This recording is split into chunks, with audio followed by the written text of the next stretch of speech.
যে ইনশাআল্লাহ তাআলা আপনার প্রতিটি পয়সা আমাদের কাছে নিরাপদে থাকবে ইনশাআল্লাহ। আমরা একটা নতুন বিষয় নিয়ে ইস্তাম্বুল আমরা কাজ করছি, যেটাকে আমরা বলছি হালাল ট্যুরিজম।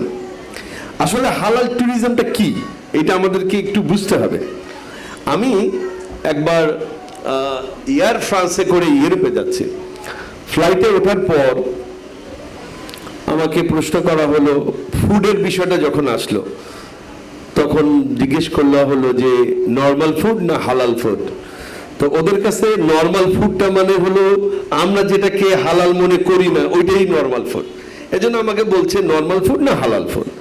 তা আমি স্বাভাবিক কারণে উত্তর দিলাম হালাল ফুড। বেশ কিছুক্ষণ পর দেখলাম আমি আর আমার দুই একজনকে হয়তো হবে এই ফুডটা নিয়ে এসছে। হালাল ফুডের ভিতরে ছিল কিছু সালাদ, টমেটো, শসা, এই জাতীয় খাবার। এটাই হলো তাদের কাছে হালাল ফুড। তাহলে হালাল ফুডের কনসেপ্টটাও তারা পাল্টে ফেলেছে, আর হালাল ট্যুরিজম তো তাদের চিন্তার মধ্যেই নেই। আপনি দেখেন বাংলাদেশের বিভিন্ন জায়গায় আপনি যান, আপনি বিশেষ করে আমাদের ট্যুরিজমের সব থেকে বড় স্পট হলো কক্সবাজার, আপনি সেখানে যান, গেলে দেখবেন আসলে হালাল ট্যুরিজম শব্দটাই আমাদের মেমোরিতে নাই। আমি বেশ কিছুদিন আগে গিয়েছিলাম, আমাদের এই ডিরেক্টর টিম আমরা একসঙ্গে গিয়েছিলাম কক্সবাজার, যেটা আমার ভাই সম্মানিত এমডি তিনি বলেছেন আমরা আসলে অনেক কাজ করতে চাচ্ছি। আমরা কক্সবাজারেও আমাদের প্রজেক্ট এক্সপান্ড করার চিন্তায় আছি, আমরা জায়গা দেখতেও গিয়েছি। তো যখন গিয়েছি আমরা যেখানে ছিলাম, যে হোটেলে, বেশ চমৎকার একটা হোটেল, খুবই সুন্দর পরিপাটি এবং বেশ সুন্দর মানের একটি হোটেল। সেই হোটেলে একটি সুইমিং পুল আছে, বাট নারী এবং পুরুষ একই সাথে। তা আমরা একবার চিন্তা করেছিলাম যে রাতের বেলায় যাব, গিয়ে একটু গল্প করব বা কফি খাবো, কিন্তু সেই সুযোগ আমরা পাইনি। বিকজ তখনও নারী পুরুষ একসাথে কেউ গোসল করছে, কেউ তার ঘরের ড্রেস পরে ওখানে এসছে, এখানে বসে আছে।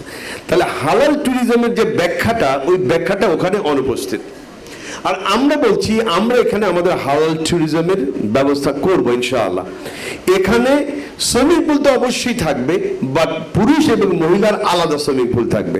যে যার মতো যার যার পরিবেশে বোঝে এনজয় করবে, কারো কোনো আপত্তি নেই।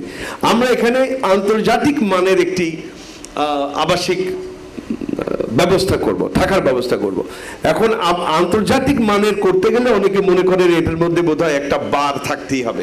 বার মানে বোঝেন তো, একটা বার থাকতে হবে। আর আমাদের বক্তব্য হলো এখানে আপনার কি বলে ফাস্ট ফুডের দোকান থাকতে পারে, এখানে স্ন্যাক্সের দোকান থাকতে পারে, কিন্তু আমাদের এই পরিবেশে, আমাদের ইস্তাম্বুল হোটেল রিসোর্টে বার বলে কোনো শব্দই থাকবে না। আমরা এখানে নামাজ পড়বো, আমরা নামাজের জন্য আপনি ম্যাক্সিমাম হোটেল রিসোর্টে দেখবেন নামাজ পড়ার জন্য কোন একটি ফ্লোরের একটি বা দুটি রুম নিয়ে তারা বানায় নামাজ ঘর, ঠিক না? আর আমরা বানাবো মসজিদ, এবং সেই মসজিদ দ্বিতল বিশিষ্ট হবে, এবং ইনশাআল্লাহ নারী পুরুষ এক জামাতে যে যার জায়গায় বসে নামাজ পড়তে পারবে। আমাদের এখানে প্লেগ্রাউন্ড থাকবে, মেয়েরাও যদি খেলতে চায় খেলতে পারবে, তাদের আলাদা ব্যবস্থাপনা আছে পর্দার সাথে, আর ছেলেদের জন্য আলাদা ব্যবস্থা আছে। মূলত হালাল ট্যুরিজমের অর্থটা এরকম যে আপনি ইসলামী শরিয়া মোতাবেক মানুষের ধর্মীয় যে চেতনা, যেটা সে লালন করে, ধারণ করে, সেই আলোকের একটা পরিবেশ তৈরি করে দেওয়া, এটা হলো ইসলামী ট্যুরিজম বা হালাল ট্যুরিজম। আমরা সেটাই চেষ্টা করছি আমাদের এই সেক্টরের প্রতিটি স্টেপে। আমরা আশা করছি আমরা এ ধরনের ব্যবস্থা রাখতে পারবো এবং রাখবো ইনশাআল্লাহ। এই জায়গাতে আমরা কোনো রকমের কোনো কম্প্রোমাইজ করব না ইনশাআল্লাহ। আমাদের ইস্তাম্বুল, এখানে দেখেন আমাদের কথা লেখা আছে, বিনিয়োগ করুন, উদ্যোক্তা হন। আমরা শুধু আমাদের নিজেদের জন্য কাজ করছি না,